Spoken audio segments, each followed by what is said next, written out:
आजची पत्रकार परिषद ही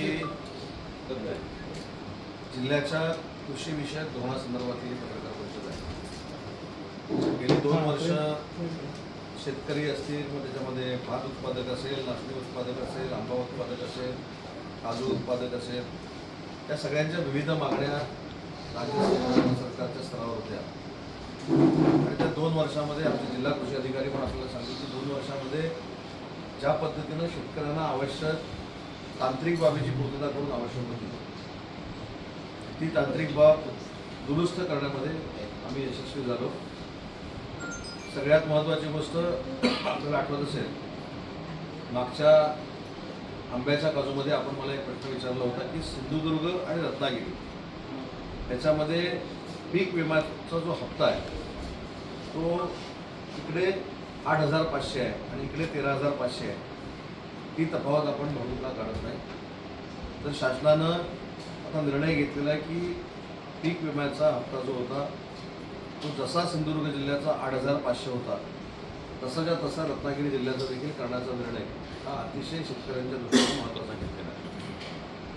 दुसरं आपल्याला माहिती असेल की नुकसान भरपाईची आपली तारीख जी आहे संरक्षण विम्याची ही 15 मे होती।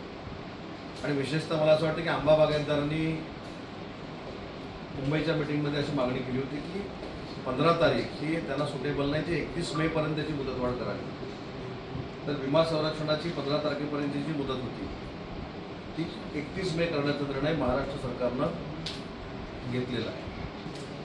त्याच्यानंतर अजून एक महत्त्वाची नारळ बागायतदार आणि सुपारी बागायतदारांची मागणी होती की फळपीक विम्यामध्ये नारळ आणि सुपारी याचा समावेश करावा। तर तो देखील ऐतिहासिक निर्णय महाराष्ट्र शासनाने घेतला आणि नारळ आणि सुपारी हे आता पीक विम्यामध्ये समाविष्ट करण्याचा निर्णय झालेला आहे। तसेच प्रत्येक गावात आपल्याला आठवतं भरपूर वर्ष चालू आहे की तहसीलदार ऑफिसला यंत्र असल्यामुळे पाऊस कुठं पडला आहे, काय पडला आहे हे कळत नाही। त्याच्यामुळे एक धोरणात्मक निर्णय सरकारने घेतला की प्रत्येक गावामध्ये पर्जन्यमान मापक यंत्रणा उभी करण्याचा निर्णय हा सरकारने घेतलेला आहे। त्याच्यामुळे भात पीक असू दे, नाचणी असू दे, फणस असू दे, काजू असू दे, कोकम असू दे, कुठचंही पीक जे आपल्याकडे आहे त्याचा 65 मिलीमीटरच्या बरोबर ना 65 मिलीमीटरच्या पावसाच्या नंतर आपण अतिवृष्टी मानतो आणि तो कुठं आपल्याला सापडत नव्हता, ते आता अचूक सापडण्यासाठी ही यंत्रणा आपण सुरू केलेली आहे। कृषी विभागामार्फत अजून एक आपण योजना सुरू केली आहे, ती म्हणजे मागेल त्याला काजू, ते काजूचं झाड आहे,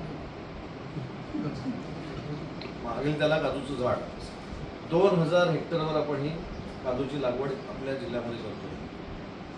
याच्यामध्ये टेक्निकल बाबी तुम्हाला जिल्हा कृषी अधिकारी नंतर सांगतील की 2000 हेक्टरवर ही लागवड केल्यानंतर आपल्यामध्ये कशा पद्धतीनं आर्थिक क्रांती होणार आहे आणि या योजनेला देखील प्रचंड उदंड प्रतिसाद आपल्या जिल्ह्यामध्ये मिळतोय।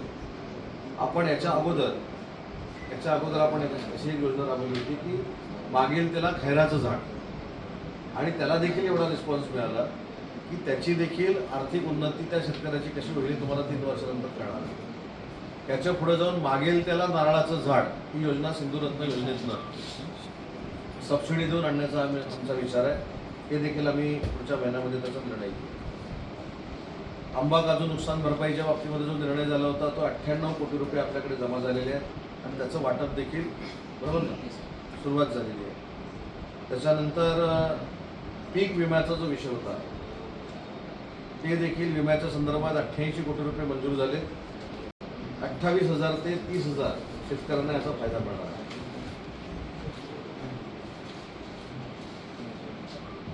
पीक विम्याची मी तुम्हाला सांगितलं 15 तारखेची आता जी तारीख होती ती आपण 31 तारीख केली आहे। सगळ्यात महत्त्वाचा मुद्दा आपल्याला त्यावेळी मी पत्रकार परिषद घेऊन सांगितलं होतं, पण कदाचित आपल्याला असं वाटलं की होणार आहे की नाही।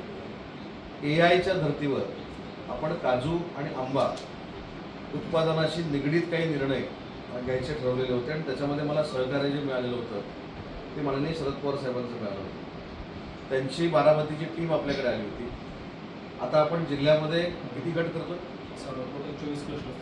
24 क्लस्टर आपण त्या क्लस्टर मागची भूमिका काय की आपल्याकडे आपत्कालीन परिस्थिती ज्यावेळी निर्माण होते त्यावेळी देखील आपल्या काजूचं आणि आंब्याचं पीक तसंच्या तसं राहिलं पाहिजे, 75% राहिलं पाहिजे, 80% राहिलं पाहिजे. यासाठी जी यंत्रणा आपल्याला तयार करायची ती पण आपण सिंधुरत्नमधनं करतोय. आणि सुरुवातीला याच्यामध्ये प्रत्येक तालुक्यातली 10 गावं, याच्यामध्ये आपण प्रत्येक क्लस्टरमध्ये 20 शेतकरी निवडत आहोत. टोटल आपण जे 24 क्लस्टर्स निवडले त्याच्यामध्ये आपण 480 शेतकरी निवडणार आहोत. आणि 480 शेतकऱ्यांवर आपण हा पायलट प्रोजेक्ट करतोय की त्यांच्या जमिनीवर आंब्याचं पीक कसं आपण कंटिन्यू 75% 80% आणू शकतो. आणि याच्यामध्ये जर आपण सक्सेस झालो तर आपण हा उपक्रम पूर्ण जिल्ह्यामध्ये राबवतो.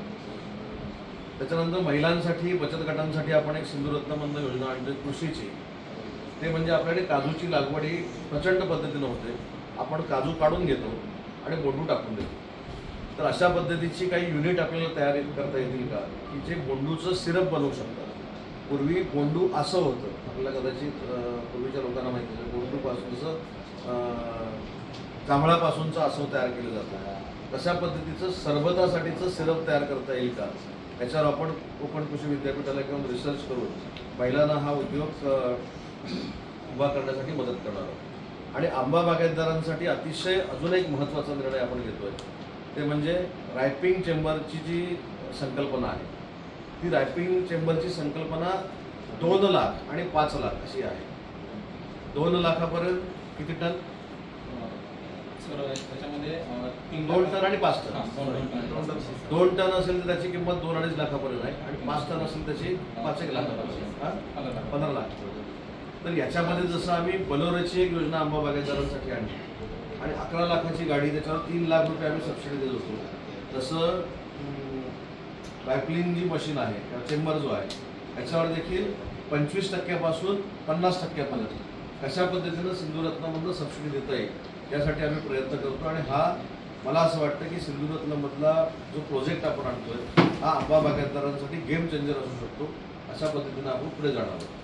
त्याच्यामुळं आपण रस्त्याची कामं करतो, आपण साखरेची कामं करतो, आपण विमानतळाचं काम केलं, याच्यापेक्षा कृषीवर देखील या जिल्ह्यामध्ये नक्की आपण काय करतोय हे आपल्याला कळलं पाहिजे. म्हणून काल मी कृषी विभागाची आढावा बैठक घेतली आणि माझं त्याच्यामध्ये असं मत आहे की जे निर्णय महाराष्ट्र शासनाला घ्यायला पाहिजे होते, अगदी मग तो 13,500चा 8,500 विम्याचा हप्ता करणं, 15 मेचं 31 मे करणं, रॅपलिंग मशीन चेंबरसाठी पैसे उपलब्ध करून देणं, या सगळ्या गोष्टी आपण अतिशय चांगल्या पद्धतीनं करणार आहोत. आणि अजून एक काल माझ्याकडे काही लोकांनी मागणी अशी केली की बॅलन्स शीट आंबा बागायतदारांची, काजू व्यापाऱ्यांची किंवा कोणाची व्यापाऱ्यांची तपासून आपल्याला जर मोठ्या गाड्या सबसिडीवर देता आल्या, आयशर सारख्या किंवा तर त्याच्या दृष्टीनं देखील सिंधुरत्नमधनं त्या योजनेचा अध्यक्ष म्हणून मी विचार करणार आहे.